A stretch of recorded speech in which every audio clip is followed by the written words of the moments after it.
예, 앞서 말씀하셨던 이제 김민지 PM님처럼 여러분들에게 살아있는 여러분들이 진짜 고민하고 싶고 지금 닥친 취업이나 이런 문제들을 생생하게 전달하기에는 제가 너무 나이가 들었습니다. 그래서 저는 그런 얘기 대신에 지금 제가 하고 있는 고민이라든지 여태까지 축제에 대한 제 생각들을 그냥 말씀을 드릴게요. 축제 감독 맡고 있는 강영규라고 하고요. 제가 생각할 때 지역에서 이 공연예술 축제가 갖고 있는 가장 큰 미덕 중에 하나는 이 지역을 살고 있는 사람들, 그리고 지역과 여러 가지 지역을 놀러 오거나 지역과 관계를 맺고 있는 그 관계 인구들의 라이프 스타일들, 그 삶을 보다 더 풍요롭고 행복하게 만들 수 있는 가장 매력적 기제 중에 하나라는 것이 전 가장 큰 장점이라고 생각이 듭니다. 시대가 급속도로 변함에 따라서 언어들도 굉장히 많이 바뀌고 신조어도 많이 생기는데요. 몇 년 전까지만 해도 우리는 분명히 미국, 스웨덴, 프랑스, 사우스 코리아 이렇게 국가를 얘기를 했었습니다. 근데 지금 심심치 않게 파리지앵, 뉴요커 이런 얘기들이 나오고 있죠. 이제 국가 대신 도시가 주목받고 있는 시대고, 서울러는 이제 거의 누구나 다 알고 있는 단어가 됐고, 이제 부산러까지 나오고 있는 상황입니다. 자기 도시에서 살고 있는 자기의 풍요로운 문화적인 생활들, 이것을 굉장히 자긍심 있고 자부심 있게 바라보면서 굉장히 자부심 뿜뿜 넘치는 그런 단어들을 구사를 하고 있죠. 여기에 아직 춘천러라는 말들은 안 나오고 있는 걸 보면 아직까지 저반열에 낄 수 있는 도시는 아닌 것 같습니다. 근데 이렇게 뉴요커, 파리지앵, 서울러, 여기에 거의 근간이 되는 것은 저는 문화적인 환경, 문화적 콘텐츠, 문화적 삶들인 것 같아요. 그것들이 얼마만큼 풍요롭고 행복하고 자기의 라이프 스타일 속에서 건강하게 존재하느냐, 이것이 자기 도시를 살아가고 있는 굉장히 매력적인 자부심의 요체가 되고 있는 것 같습니다. 그런데 과연 축제는 이 속에서 정말 매력적인 기제로 활약을 하고 있는가, 그러한 예로서 한 두 개의 축제들을 좀 말씀을 드리려고 하고요. 그리고 이러한 축제들을 기획함에 있어서의 가장 중요한 요소들, 그리고 그 요소들이 정말 중요한 시기, 어려운 시기에 어떻게 좀 빛을 발할 수 있는지, 그 실제적인 사례들을 마지막으로 말씀드리려고 합니다. 그 전에 이제 한 가지, 이 단어들은 조금 많이 헷갈리고 있고 저희들 속에서도 굉장히 많이 혼용되고 있기 때문에 이 페스티벌과 이벤트에 대해서 잠깐 정리를 하고 넘어갈게요. 물론 이건 지금 막 혼용되고 있고 서로의 영역들은 막 넘나들고 있는 것도 사실입니다. 이벤트는 사실 라틴어 에벤투스라는 단어에서 나온 말이에요. 그 에벤투스라는 말은 갑자기 툭 튀어나오다라는 뜻입니다. 그렇기 때문에 이것이 왜 튀어나왔는지에 대한 설명들은 그다지 중요하지 않습니다. 그러니까 어떤 이 행사를 하는 궁극적 의미라든지 이게 연례적으로 진행되는 게 아니라 갑자기 툭 튀어나왔기 때문에 이것들이 왜 이 지역에서, 왜 이 시기에 어떤 의미를 가지고 진행되는지에 대한 그다지 설명들은 중요하지 않습니다. 예를 들어서 그걸 생각하시면 될 것 같은데, 이벤트의 전형이라고 할 수 있을 것 같아요. 만약에 춘천에 현대백화점이 새로 생겨서 그랜드 오프닝 페스티벌을 한다고 생각을 하십시오. 그랜드 오프닝 페스티벌의 중요한 것은 왜 이것을 하느냐가 중요하지 않습니다. 그냥 현대백화점을 오픈하는 빅 시즌이기 때문에 많은 분들이 오셔가지고 이 현대백화점의 대단한 여러 가지 팝업 스토어라든지 아니면 여러 가지 콘텐츠들을 보고 구매를 하셔라, 그런 의미 속에서 굉장히 다양한 여러 가지 이벤트들을 존재를 하게 되죠. 그렇기 때문에 거기에 모이신 분들을 특별한 어떤 굉장히 그냥 거기를 가자, 여기 한번 가면 재밌을 것 같은데 라는 속에서 존재하기 때문에 굉장히 우연히 만나신 분들이고요. 구속력이나 특별한 공동체를 구성하지는 않습니다. 그리고 그 팔기 위한 그 하루가 굉장히 중요하죠. 축제 같은 경우에는 그 하루는 어떻게 보면 결과치로 존재합니다. 뭐냐면은 아까 말씀드렸듯이 문화적인 굉장히 많은 콘텐츠들과 라이프들, 이것들의 결정체라고 축제는 생각하시는 것들이 편하거든요. 그러니까 잘된 축제라고 생각할 때는 뭔가 한꺼번에 모이는 것 자체가 문화화된 사례들입니다. 그러니까 우리나라에서 그 사례를 보자면 강릉에 있는 단오제 같은 거 예를 들 수 있을 것 같아요. 단오제의 가장 극적인 예가 뭐였냐면, 당연히 코로나 때 단오제도 굉장히 힘들어했습니다. 지자체에서는 하지 말라는 얘기가 굉장히 많았었고, 근데 단오제 추진위원회 사무국장님은 다른 의미로 힘들어했어요. 뭐냐면 강릉 시민들은 단오제가 당연히 열리는 줄 알고 있었거든요. 심지어 6.25 때에도 단오제는 했었답니다. 그러니까 이분들은 한국 전쟁이 일어났는데도 단오제를 하는데 왜 코로나 때 우리는 축제를 못해? 근데 이분들이 축제를 꼭 해야 된다는 이유는 딱 한 가지였어요. 단오제 때 술, 신주단지를 빚어가지고 술을 같이 마셔야지 올해가 굉장히 평안하다라는 강릉 주민들의 약간 약속된 믿음들이 있었습니다. 그런데 축제를 못해서 그 술을 못 마시게 된다면 이것을 이분들은 상상할 수 없었던 거였고 이것들에 대한 계속적인 컴플레인들이 제기가 됐던 거였어요. 그래서 그때 단오제에서는 온라인으로 해가지고 사람들의 접수를 받아가지고 단오제에서 막걸리를 빚어서 그것을 택배로 발송하는 지금 보면 어떻게 보면 온라인 페스티벌의 첫 번째를 단오제에서 열게 됩니다. 말씀드리는 정리하면 뭐냐면은 축제의 가장 큰 정리는 결국엔 내가 여기를 참여하는 것이 너무나도 당연한 거예요. 그래서 1년의 그날은 날짜를 비워놓는 겁니다. 내년도 5월 마지막 주가 춘천 마임 축제래. 난 당연히 참여하는 거야. 라는 것이 문화화된 사례들, 이것이 페스티벌의 가장 극적인 정리라고 볼 수 있는데요. 혹시 여러분들 쪽에서 그러한 축제가 있나요? 나 내년에 여기는 꼭 갈 거야. 내후년에도 갈 거고. 뭐 이런 게 있을까요? 이런 게 있으신 분들은 굉장히 행복할 수도 있습니다. 아니면 어렸을 때 생각해보면 난 엄마 아빠 손에 이끌려서 어딘가를 계속 갔어. 거기 보면은 막 퍼레이드도 하고 언니 오빠들이 막 뭐 소고춤도 추고 부채춤도 췄던 것 같아. 근데 난 만약에 일자리를 구해서 내가 다시 고향으로 내려간다면 그 축제를 내 애를 데리고서 갈 거야. 뭐 이런 게 있을까요? 이렇다면 그 축제는 정말 성공한 축제일 것 같습니다. 그러한 축제들을 소개하기 전에 간단하게 춘천 마임 축제에 대한 소개를 좀 드릴게요. 영어로 춘천 인터내셔널 마임 페스티벌이라고 불립니다. 춘천은 봄 춘천자 내천자 쓰는 도시예요. 그래서 저희들은 춘천을 봄의 도시, 냇가, 호수, 물의 도시라고 저희들은 춘천을 해석합니다. 만약 저희가 이 춘천이라는 도시를 닭갈비와 막국수의 도시라고 해석을 했으면 지금 마임 축제는 굉장히 크게 바뀌어 있을 거예요. 인터내셔널은 저희 축제가 어떻게 보면 이제 국제 교류들을 가장 먼저 한 축제이기도 합니다. 근데 지금 속에서 그렇게 먼저 했다, 내지 뭐 해외 팀 몇 팀이 온다, 뭐 국내 팀을 몇 팀을 해외에 보낸다, 이런 것은 큰 의미가 없을 것 같고요. 대신 굉장히 중요한 것은 어떻게 보면 컨템포러리, 동시대에 많은 지구촌에서 고민하고 있는 것들, 그러한 과제나 아젠다나 정서들을 마임 축제에 담으려고 하는 노력들, 그 인터내셔널이 가장 큰 의미가 될 것 같아요. 마임은 마임 보신 분? 예, 감사합니다. 이럴 줄 알았어요. 마임하면 미모스라고 해서 흉내내다에서 온 말입니다. 그 흉내를 내는 것은 뭐 사과라든지 이런 뭐 벽이라든지 이렇게 딱딱한 물체, 오브제일 수도 있지만 사람의 마음이나 감정, 정서까지를 흉내냅니다. 여러분들이 마임 공연을 안 봤지만 마임하면 딱 떠오르는 동작 있으시죠? 대부분 마임하면 그렇죠. 벽을 짚습니다. 근데 이 벽을 짚는 이 동작은 마르셀 마르소라는 마이미스트의 벽이라는 작품이에요. 그러니까 이거는 마임 장르를 대표하는 작품의 하나이긴 하지만 이게 마임의 전부는 아니겠죠. 근데 이건 마임의 굉장히 큰 특장점들을 잘 갖고 있는 작품입니다. 이 내 앞에 분명히 여러분들과 제 사이에 벽은 없습니다. 근데 손을 짚어서 벽이 있는 것들을 흉내를 내요. 근데 이 벽이 사방에 있는데 이 벽들이 막 나한테 다가오기 시작합니다. 그리고 위에서도 내려오고요, 밑에서도 올라와요. 사방이 벽으로 둘러싸여서 나를 막 옥죄어 오기 시작합니다. 그러면 감정이 어떻겠어요? 답답하겠죠. 그죠? 그래서 마이미스트는 벽에 대고 소리를 지르거나 두드려서 구호를 요청하거나 벽을 막 밀려고 하거나 나중에는 벽에 문을 만들어서 따고 나오는 동작으로 해서 해방감을 표현을 합니다. 이렇게 어떻게 보면 벽을 짚는 동작을 흉내내서 벽이라는 걸 나타냈다가 그 벽이 나를 옥죄어오는 사방의 벽을 통해서 사람의 어떤 고립된 감정이라든지 답답함 이런 것들을 표현하고 나중에는 그 해방감, 이런 감정들을 표현합니다. 그래서 토마스 리버트라는 현대 다원 예술가는 마임이라는 장르를 가리켜서 인간의 내면적인 흐름, 즉 마음이나 감각을 언어나 텍스트를 배제한 몸의 움직임만으로 흉내내서 전달하는 예술의 한 장르라고 규정을 하고 있거든요. 길게 말씀드린 이유는 저희가 춘천 마임 축제에 대한 해석이 이렇기 때문입니다.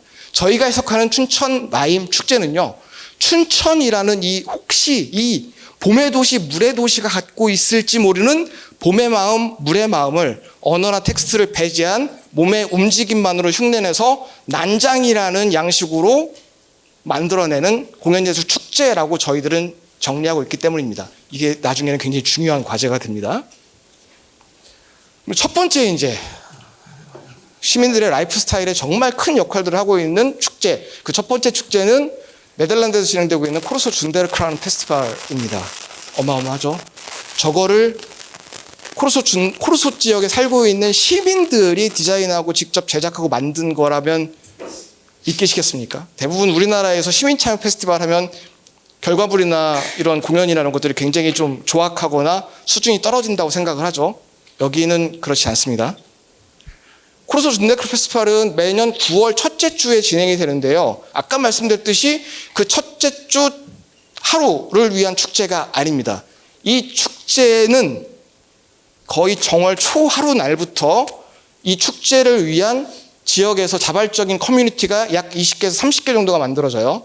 그 커뮤니티는 한 커뮤니티마다 약 30명에서 300명까지가 하나의 회원으로 받아들여지게 됩니다. 그 커뮤니티는 전부 다 여기는 이제 그 꽃 퍼레이드 카 페스티벌로 굉장히 유명한데 저 퍼레이드 카에 대한 모든 디자인과 제작과 실제 운영과 모든 것들을 다 시민들이 직접 합니다. 그래서 모이자마자 어떻게 만들 거니, 뭘 만들 거니, 뭐 이런 것들을 논의하기 시작을 해요. 근데 심지어 각 커뮤니티마다 커뮤니티를 상징하는 깃발들을 나눠주게 됩니다. 그러면 심지어 어떤 집에는 앞에 깃발들이 꽂혀 있는데 그 깃발이 막 3개, 4개씩 꽂혀 있어요. 그러니까 아빠는 A 커뮤니티, 엄마는 B 커뮤니티, 아들내미는 C 커뮤니티, 할아버지는 뭐 D 커뮤니티, 이렇게 서로 다른 커뮤니티에 들어가서 각자 퍼레이드 카드를 1년 동안 만듭니다. 그래서 더 대단한 것은 말씀드렸듯이 여기는 꽃차 퍼레이드 카 페스티벌이기 때문에 저 모든 축제의 외관들, 페스티벌 카의 외관들을 다 꽃으로 디자인을 하거든요. 그 꽃을 이 커뮤니티가 직접 심고 가꿉니다. 그러니까 여기서의 축제는 페스티벌을 시작하는 그 하루가 축제가 아니라 저거를 디자인하기 위해서 꽃을 심는 그 날부터 축제는 시작이 돼요. 그것도 같이 심고 같이 재배하고 같이 디자인하고 같이 만들기 시작합니다. 그러면서 이러한 퍼레이드카를 만드는 공장 역시도 자기들이 직접 만들어요. 예, 지금 다 꽃으로 해가지고 디자인하는 할아버지 할머님들이 보이시죠? 이분들은 이러한 퍼레이드카를 만드는 저 공장이 가장 주된 건물이지만 이분들이 여기서 굉장히 많은 생활을 하시기 때문에 여기에 놀러 오는 아이들을 위한 휴게 공간, 맥주를 간단하게 마실 수 있는 펍, 뭐 조그만한 당구장 이런 시설까지 다 되어 있고요. 근데 이것에 대한 재원이 필요할 거 아닙니까? 이 퍼레이드 카를 만들기 위한 돈, 이 창고, 팩토리를 만들기 위한 돈, 이건 어디서 나올까요? 우리나라 같으면 대부분 지자체에서 기금을 지원을 하겠죠. 그 기금을 요청을 하거나 모든 커뮤니티들은 자기가 직접 펀딩을 만들어 옵니다. 어떻게 하냐면 모든 커뮤니티는 그 코르소 지방에 있는 기업들이 있어요. 상주에 있는 그 기업들에 가가지고 펀딩을 요구하게 되는데 그 기업들 측에서는 이 커뮤니티한테 지원을 안 하면 안 돼요. 왜냐하면 워낙에 이게 중요한 축제고 이들이 말 그대로 주 커스터머이기 때문에 이분들에게 밑보였다가는 장사가 안 됩니다. 그래서 이 각 커뮤니티에 무조건의 그 지원금들을 주게끔 돼 있어요. 그래서 여기에 입주해 있는 기업들 같은 경우엔 내가 올해 펀딩한 A 커뮤니티가 준데르크 페스티벌의 최종 우승자가 되는 것이 그 해의 가장 기쁜 일로 소개가 되고 있는 상황입니다. 예, 여기에 추초마임 축제에 아까 말씀드린 깨비에 대한 얘기들이에요. 저희 깨비짱이라는 프로그램은 1993년도부터 공식적으로 깨비라는 이름으로 쓰여졌는데 저희 춘천마임 축제에서 가장 인기가 많은 프로그램 중에 하나가 도깨비 난장이라는 프로그램입니다. 그 중에서 그 도깨비 중에서 도를 빼고 그냥 깨비라는 자원활동가의 애칭으로 부여를 하게 된 거예요. 그 깨비짱은 축제가 5월 마지막 주에 시작이 되는데 그 전인 3월 말부터 모여서 워크숍 그리고 축제를 만드는 수업들, 각종 마임 수업들, 테크닉들 이런 것들을 받고 축제 현장에서 거의 모든 것들을 다 진행을 합니다. 축제 제작, 같은 공연을 함께 체험하는 것, 진짜 공연자로 참여하는 것, 소품을 만드는 것, 공연자들이나 관객들에 대한 안내, 뭐 그런 장애인들에 대한 보호, 이런 모든 역할들을 이들이 수행을 하게 되는데요. 그래서 저희들은 이름을 물과 불을 다루며 축제와 예술과 시민을 연결하는 커넥터라고 부릅니다. 굉장히 길고 좀 어렵죠. 저희들이 물로 시작했다가 불로 끝나는 축제 구조를 갖고 있다 보니 이들은 당연히 물도 알아야 되고 불도 알아야 됩니다. 근데 그 시민과 축제와 예술을 연결하는 커넥터라는 의미는 예를 들어서 그렇습니다.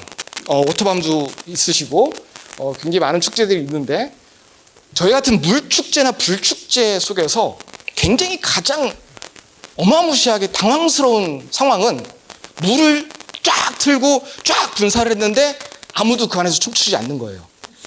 막 이런 공포가 가끔 있습니다. 꿈속에서 이런 일이 진짜 벌어지면 어떡하지? 예. 그래서 저희들이 굉장히 많은 장치들을 합니다. 특히 마임 같은 경우에는 아까 마임을 실제로 본 분들이 굉장히 많이 없기 때문에, 그리고 만약에 거리에서 여러분들 어떤 되게 멋있는 무용수가 막 춤을 추고 있어요. 그렇다고 해서 여러분들이 나도 같이 춤을 춰야겠다라는 생각이 드시나요? 그렇지는 않습니다. 아무리 이 앞에 있는 무용수가 춤을 잘 춘다고 해도 그렇지는 않아요. 저 춤이 좀 만만해 보여야 돼요. 그리고 뭔가 분위기가 나를 좀 끌어줘야 돼요. 예, 이 역할들을 이 깨비짱과 깨비들이 진행을 합니다. 그러니까 굉장히 멋진 무용수들이 나와서 춤을 추고 있는데 갑자기 춤이 막 흥분으로 가고 있는 중에 1년에 한 20대 같은 무리들이 나와서 춤을 춥니다. 근데 저들은 프로 무용수가 아니에요. 프로 무용수가 저렇게 춤을 못 출 수는 없어. 근데 너무 열심히 춰. 근데 심지어 그들이 와가지고 여러분들 끌어당깁니다. 같이 추자고. 결국 그러면서 축제의 분위기들이 만들어지기 시작을 해요. 그러면서 이제 축제가 점점 더 빌드업 되기 시작을 하고요. 그래서 저희들은 뒤엔 축제가 만드는 다양한 감정들의 원천이 이분들이라고 생각을 합니다. 그렇게 물로 시작해서 불로 끝나고요. 중간에 몸들, 그리고 축제에서 결합해야 되는 지점들 속에서 먼저 놀고 그것을 알고 있는 깨비짱들과 깨비들이 여러분들과 시민들을 끌어당기면서 이 난장과 축제는 완성이 됩니다. 사실 이렇게 제가 영상을 하나 간단한 걸 준비를 해왔는데 지금 볼 수 있나요? 없으면 그냥 저희 설명을 드리겠습니다. 그래서 이제 그렇게 뭔가 물과 불이라는 굉장히 적극적인, 굉장히 그리고 강력한 에너지를 갖고 있는 기제들을 축제에 끌어들임으로 인해서 미치지 않으면 축제가 아니다라는 저희들의 캐치프레이즈를 만들면서 물과 불, 몸과 움직임이 창조하는 축제성과 예술성이라는 미션을 갖고 축제를 만들고 있습니다. 이렇게 만들다 보면 그러한 난장이라는 저희들의 독특한 양식들을 좀 만들게 됐는데요. 그것을 이제 에밀 듀르케이라는 사회학자님께서 굉장히 좀 멋진 말로 정리를 좀 해주셨습니다. 일단 개인들이 함께 모이게 되면 그들의 근접성으로 인해서 일종의 전류가 발생하고 순간적으로 이상할 정도로 감정을 고양시킨다. 대부분의 요즘의 축제들은 그 축제가 뭘 하는 축제인지는 다 알고 옵니다. 워터밤이라는 거 다 알고 옵니다. 그러니까 물을 뿌려줘, 음악을 연주해줘, 드럼 밟아줘. 그럼 나는 미친 듯이 춤출게가 약속되어 있는 거기 많은 사람들이 오시죠. 그게 그래서 음악이 연주되기 전까지, 물이 분사되기 전까지 그때에 시민들이 갖고 있는 굉장히 큰 긴장감과 흥분감들이 내재되어 있습니다. 그러니까 나 혼자 있을 때는 그러한 것들이 없겠지만 그 긴장감과 기다림을 갖고 축제장에 입성하는 순간 거기에 모인 많은 사람들은 전부 다 물만 틀어줘봐. 아유씨 확 미친 듯이 놀게. 이게 약속되어 있는 흥분감들이 있거든요. 굉장히 이상할 정도로 축제장의 분위기들은 갑자기 후끈 달아오기 시작합니다. 그러면서 갑자기 이제 물이 분사되고 DJ가 나오고 뮤지션들이 이제 음악을 하기 시작하면 우리나라의 굉장히 또 멋진 K컬처죠. 떼창이 막 울려 퍼지기 시작을 합니다. 그것은 그냥 가수들의 노래에 반응하는 정도가 아니에요. 그냥 아까 말씀드렸듯이 너무나도 엄청나게 내재되어 있는 에너지들이 서로 뛰쳐나오기 시작을 하고요. 그것은 그냥 뛰쳐나오는 걸로 존재하는 게 아니라 각자의 에너지에 파장하기 시작하면서 정말 큰 에너지, 눈사태 같은 거대한 에너지로 변하기 시작합니다. 그러면서 거기서 이제 막 물이 쏟아져 나오기 시작을 하면 이렇게 가죠. 예. 저 세상으로 가는 분위기들이 연출되면서 정말 미치지 않으면 축제가 아닌 것 같은 그러한 축제들이 나오기 시작합니다. 최초의 감정은 이렇게 매번 공명할 때마다 증폭되고 그러면서 엄청난 에너지로 축제는 각인되기 시작하죠. 여기까지가 이제 축제 난장 그리고 이런 것들이 도시의 라이프 스타일 속에서 어떠한 작용들을 할 수 있는지를 좀 말씀을 드렸던 것 같고요. 아까 말씀드렸듯이 축제나 이런 문화 이벤트 그리고 컬처들을 만들어내는 기획자들 속에서는 결국 자기 도시와 자기가 내려고 하는 무엇인가에 대한 해석, 이것이 가장 기초적이면서 중요한 작업이라고 생각이 듭니다. 결국 아까 말씀드렸듯이 마임축제는 춘천이라는 도시를 봄의 도시와 물의 도시로 해석하지 않았더라면 지금의 축제는 굉장히 많이 크게 달라져 있을 것이거든요. 이게 결정적으로 이것이 등장하기 시작했던 것은 코로나 시기였던 것 같습니다. 저희도 역시 코로나 때 축제를 포기를 했었어요. 굉장히 큰 고민 끝에 결국엔 스톱을 하게 됐는데, 그때 강원도민일보에서 논설 의원님께서 이제 저희가 취소했다라는 발표를 하자마자 논설을 써주셨습니다. 전 이걸 보고서 막 펑펑 울었었는데요. 중간에 틀에 갇히지 않고 진화를 거듭해온 것이 춘천마임 축제 오늘을 있게 한 힘이다. 무대와 형식 모두의 파격을 통해 그러면서 이제 거리로 공원으로 어디든 달려가 무대의 경계를 허물었다.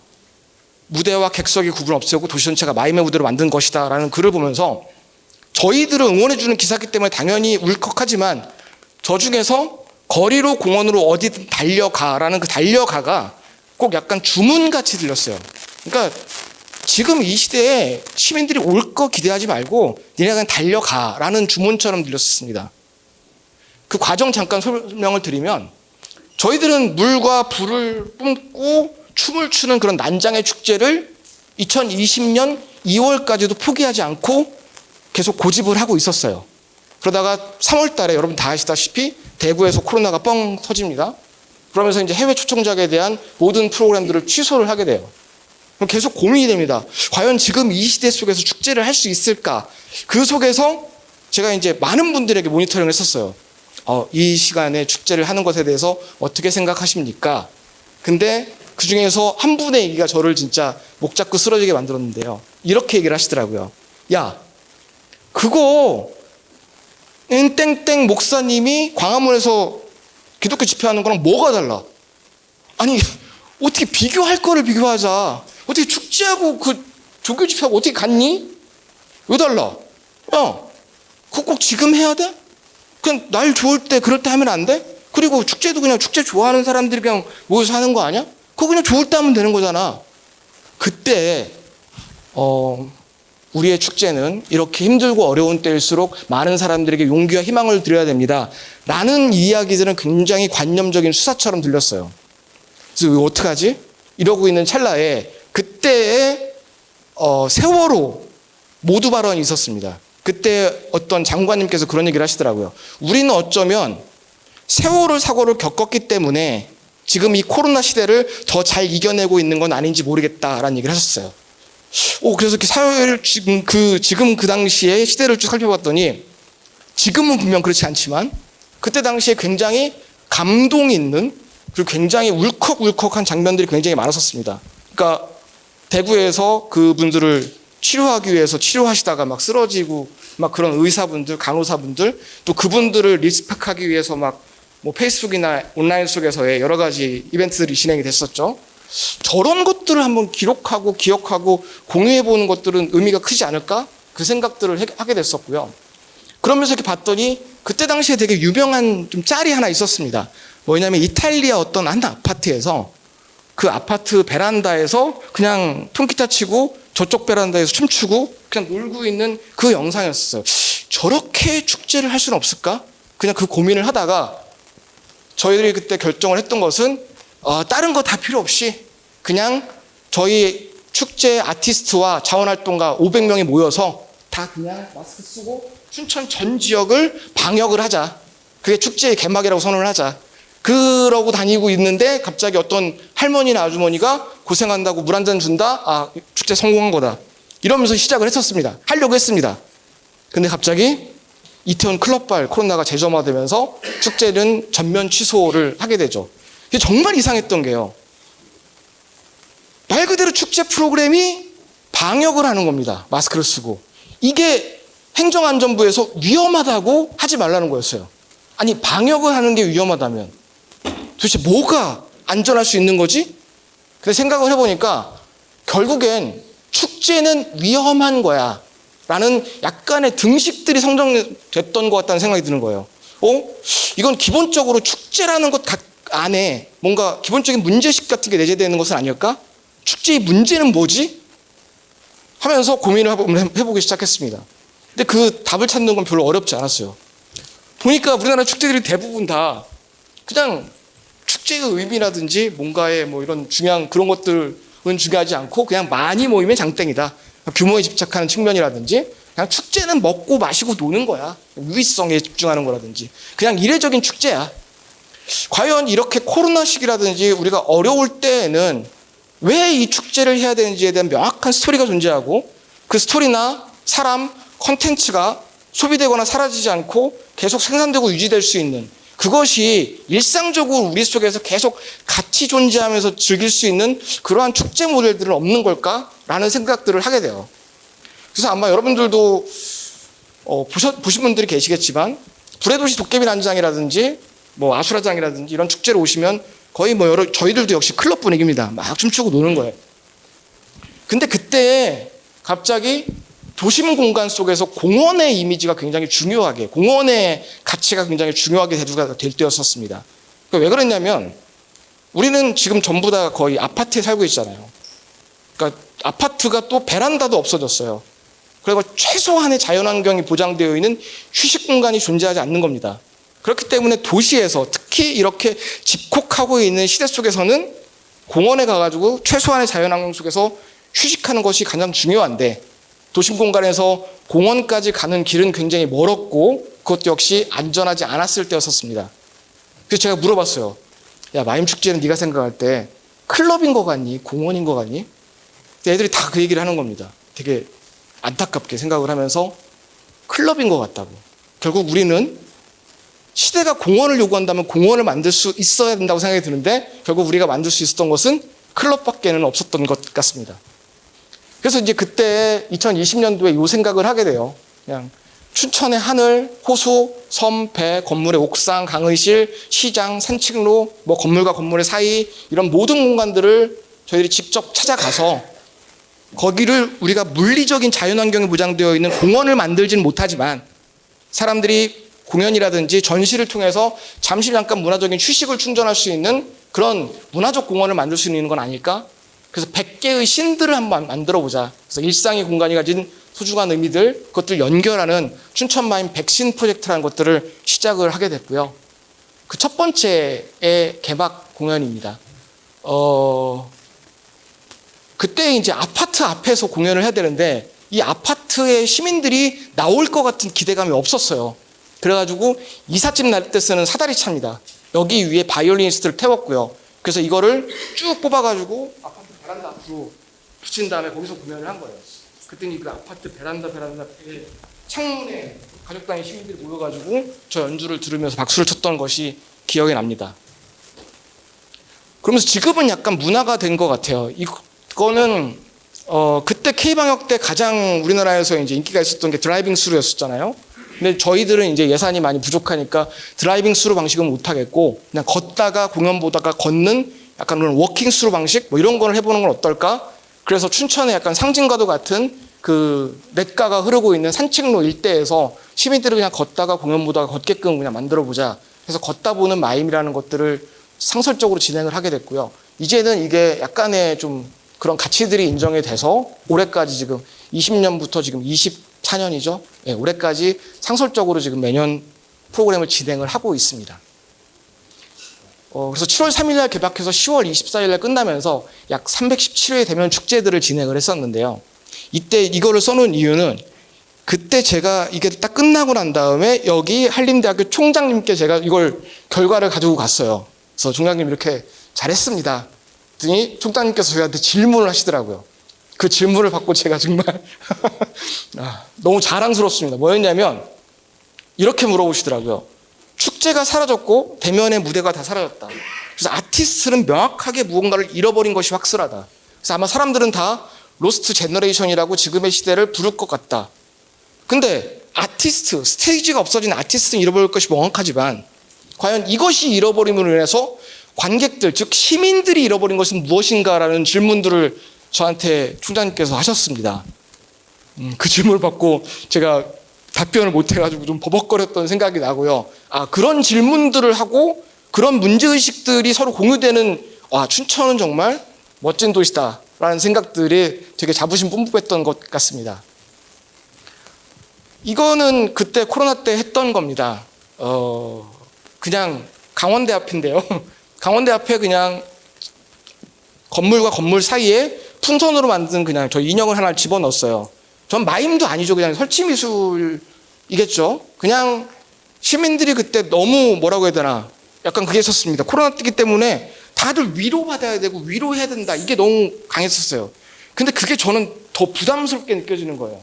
그러니까 왜 누군가 돌아가셨을 때 아우 슬프지, 이것도 한두 번이지, 만나는 사람마다 계속 슬프지, 뭐 밥 챙겨 먹어, 뭐 이 위로와 이것도 너무 과해지면 힘들지 않을까? 그냥 툭 하고 웃을 수 있는 그런 간편한 분위기를 연출해 보는 건 어떨까? 약간 그래서 이제 그런 의도로 세워놨던 거였었는데, 사람들이 지나가면서 딱 보면서 딱 그 얘기를 하는 거예요. 저거는 마임도 아니고 아무것도 아닌데 지나가면서 어머 마임한다 라고 얘기를 하는 겁니다.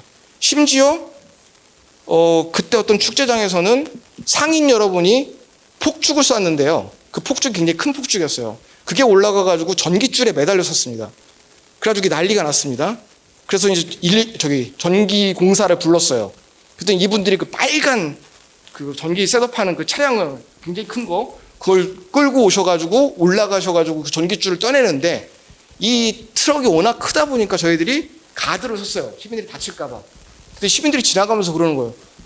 마음 하나 봐.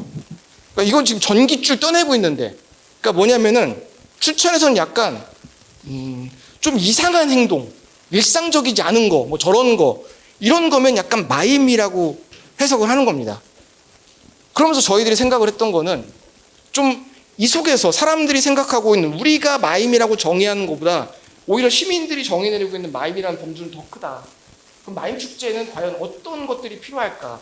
라는 것 속에서 코로나 때 그 생각을 하게 된 것 같아요. 단순한 봄의 도시가 아니라 이렇게 코로나로 인해 가지고 서로가 서로에게 벽을 쳐야 되고 굳어져 가고 있는 감성과 느낌과 마음들을 움직임과 몸으로 깨우는, 어웨이큰 시키는 봄의 도시를, 지구의 봄을 깨우는 도시로 포지셔닝하는 작업들, 아, 이런 것들은 정말 큰 의미가 있겠다, 뭐 이런 생각들이 들었었습니다.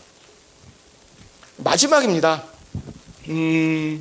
결국 축제는 도시라는 것을 상징적으로 지각할 수 있게끔 만드는 힘이 있다고 얘기를 합니다.